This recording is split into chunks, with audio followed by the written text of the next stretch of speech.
जब मैं छोटा सा था 1980 में प्रियंका और मैं घर में लेई बनाते थे, रात को निकलकर पोस्टर चिपकाते थे। चुनाव समझता हूं, 20 साल से मैं स्वयं चुनाव लड़ रहा हूं। पोलिंग कैसे होती है, पोलिंग बूथ कैसे मैनेज किया जाता है, वोटर लिस्ट, फॉर्म 17, ये सब मैं गहराई से समझता हूं। कुछ समय पहले हमें दाल में काला लगा। चुनाव के नतीजे आते थे, मूड एक तरीके का होता था, रिजल्ट दूसरे तरीके का। मुझे याद है उत्तराखंड में हम चुनाव हारे।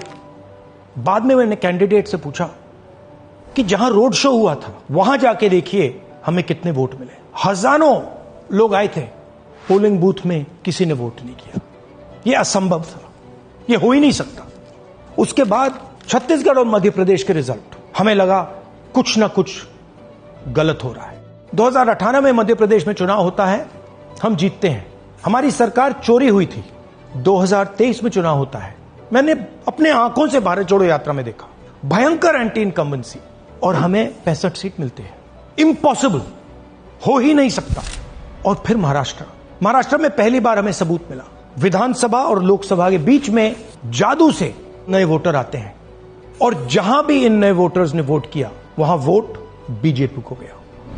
महाराष्ट्र चुनाव के बाद जब हमें डाउट हुआ, हमारे गठबंधन के सारे नेताओं ने प्रेस कॉन्फ्रेंस किए और हमने इलेक्शन कमीशन से कहा कि आप हमें वोटर लिस्ट दीजिए, वीडियो रिकॉर्डिंग दीजिए। इलेक्शन कमीशन ने मना किया, ना उन्होंने हमें वोटर लिस्ट दी और ना उन्होंने वीडियो रिकॉर्डिंग दी।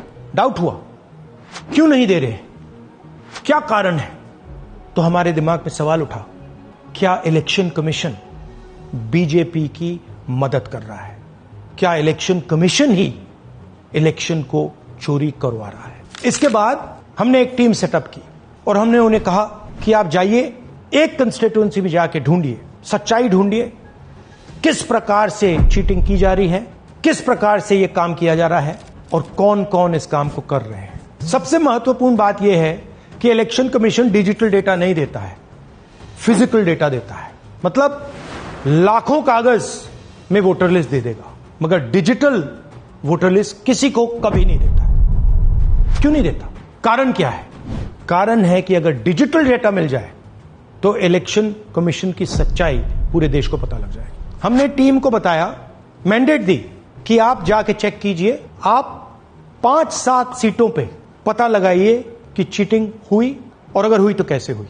टीम ने हमें एक दिन बताया कि 5-7 सीटों पे काम किया ही नहीं जा सकता। क्यों? मैंने उनसे पूछा क्यों नहीं किया जा सकता। उन्होंने मुझे ये कागज दिखाए। ये जो कागज हैं, ये एक लोकसभा के कागज नहीं है, ये एक विधानसभा के कागज है, और इन कागजों को हमने मैन्युअली सॉर्ट करना पड़ा। और पूरा का पूरा काम जो हुआ है, इसमें 6 महीने लगे हैं, और एक असेंबली सीट में हम ये काम कर पाए हैं। क्यों? क्योंकि डिजिटल डेटा नहीं दिया जाता। अगर इलेक्शन कमीशन ने हमें डिजिटल डेटा दिया होता तो हम ये कार्रवाई पूरे देश में, हर लोकसभा में, हर विधानसभा में 15 मिनट में करके दिखा देते। हमारे पास अनलिमिटेड रिसोर्सेज नहीं है, इसलिए हमने ये रिसर्च सिर्फ एक लोकसभा में, एक विधानसभा सीट में की। मगर मुझ में अब पूरा भरोसा है कि ऐसी 100 से ज्यादा सीटें हैं हिंदुस्तान में। जो यहां हुआ है उन सीटों में भी हुआ है। और याद रखिए, अगर बीजेपी को 10-15 सीटें कम आती तो आज नरेंद्र मोदी प्रधानमंत्री नहीं होते, इंडिया गठबंधन की सरकार होती। जांच ने 5 तरीके की चोरी पकड़ी है। डुप्लीकेट वोटर, जिसका मतलब एक वोटर के नाम वोटर लिस्ट में अनेक जगह आ रहे हैं। फेक एड्रेस, मतलब एड्रेस है ही नहीं या फिर house number 0। Bulk voter in single address, मतलब एक छोटे से घर में 40, 50, 60 लोग रह रहे हैं। इनवैलिड फोटोज, छोटी सी फोटो है या फिर फोटो ही नहीं है, और वो जो छोटी फोटो है वो दिखती भी नहीं है। कौन है, किसका चेहरा है, नहीं पता लग सकता। Misuse of form 6। Form 6 first time voters के लिए होती है, मतलब जिनकी एज 18-20 साल की हो, मगर वोटर लिस्ट में 90 साल के लोग फॉर्म 6 का प्रयोग कर रहे हैं। चुनाव में 6,50,000 वोटर थे, उसमें से 1 लाख चोरी के थे। अब मैं आपको 5 उदाहरण देता हूं। यह देखिए, गुरकीरत सिंह डांग, इसका नाम 4 अलग अलग बूथों पे आता है। ये कैसे हुआ और क्यों हुआ? एक और उदाहरण, विशाल सिंह, वाराणसी में वोटर लिस्ट में नाम है और बेंगलोर में 2 बार वोटर लिस्ट में नाम आता है।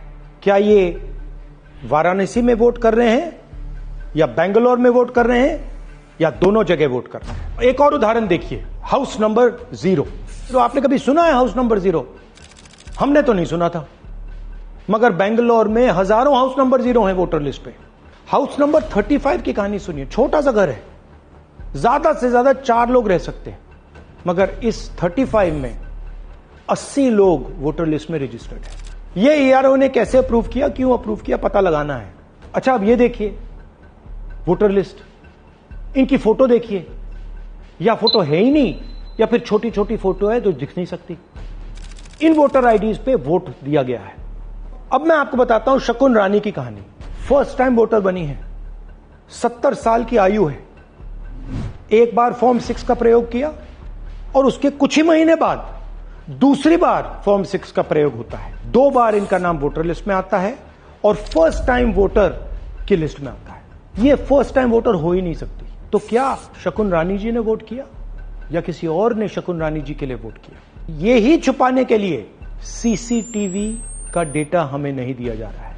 और ये शकुन रानी जी अकेली नहीं है, ऐसे हजारों लोग हैं जिन्होंने फॉर्म 6 का प्रयोग करके 2-3 बार वोटर लिस्ट में नाम डाला है। हमने पहले इलेक्शन कमीशन से इलेक्ट्रॉनिक वोटर लिस्ट मांगी थी, सीसीटीवी फुटेज मांगी थी। उन्होंने अपना काम नहीं किया, हमें नहीं दिया। फिर हमने अपना इन्वेस्टिगेशन कराया, आरटीआई भरे और हमारे पास डेटा आया। भाइयों और बहनों, सच्चाई यह है कि हिंदुस्तान में इलेक्शन कमीशन और बीजेपी मिलकर इलेक्शन चोरी कर रहे हैं। यह पूरा का पूरा सबूत ब्लैक एंड व्हाइट में आज हमने आपको दिया है। इलेक्शन कमीशन जानता है कि हमने उनकी चोरी पकड़ ली है, इसीलिए एसआईआर आया है। यह एसआईआर जो है इंस्टीट्यूशनलाइज चोरी है। इलेक्शन कमीशन खुलकर बिना डरे बीजेपी के साथ मिलकर चोरी कर रहा है। और ये जो एसआईआर है, इसका लक्ष्य गरीबों का जो हक है, उनका वोट जो है, उनसे चोरी करने का है। मैं आपको एक और बात बताना चाहता हूं। इस पूरी इन्वेस्टिगेशन में हमने वोटर एडिशन को देखा है, मगर जितना एडिशन होता है शायद उससे ज्यादा डिलीशन होता है, सबट्रैक्शन होता है। तो ये सिर्फ एक मेन तरीका हमने पकड़ा है, दूसरे तरीके पे हमने इन्वेस्टिगेशन की ही नहीं है अभी। मैं इलेक्शन कमीशन और इलेक्शन के ऑफिसर्स को साफ कह रहा हूं, आप जो कर रहे हो गलत कर रहे हो, ये ट्रीजन है, देश के खिलाफ है। ये मत भूलिए, टाइम आएगा हम आपको पकड़ेंगे, बचने वाले नहीं हो। It is critical that we expose voter चोरी।